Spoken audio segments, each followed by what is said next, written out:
Kita ke berita selanjutnya, Tribuners, pleno penetapan hasil KPU Kabupaten Maura ricu, Wakapolres minta massa jangan terprovokasi. Rapat pleno rekapitulasi dan penetapan perhitungan hasil suara pemilu tahun 2024 tingkat Kabupaten Maluku Tenggara berlangsung ricuh. Pantauan Tribun6.com Selasa 2 Maret 2024, pukul 4:30 terdengar bunyi ledakan yang menyedot perhatian massa. Sontak massa yang berkumpul di depan kantor KPU langsung mencoba merengsek masuk. Aparat pun sigap menghalau massa hingga terjadi aksi saling dorong. Massa yang didominasi perempuan berhasil dihalau aparat dan berhasil ditenangkan oleh Wakapolres Maura, Kompol Izak Risambesi.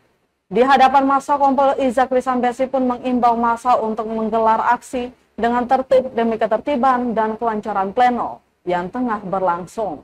Hingga kini situasi tampak mulai kondusif, meski demikian aparat kepolisian masih terus bersiaga. KPU Maura menjadwalkan menyelesaikan pleno rekapitulasi dan penetapan perhitungan hasil suara pemilu tahun 2024 selesai malam ini.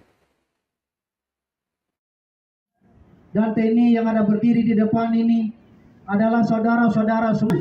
Oleh undang-undang undang-undang 7 tahun 2017 masa ditolak bagaimana?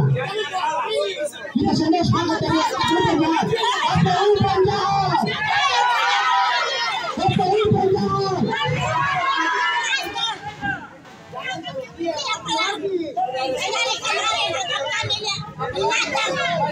Bapak Ibu masyarakat negara, ini merupakan kelembaran yang benar dan nyata.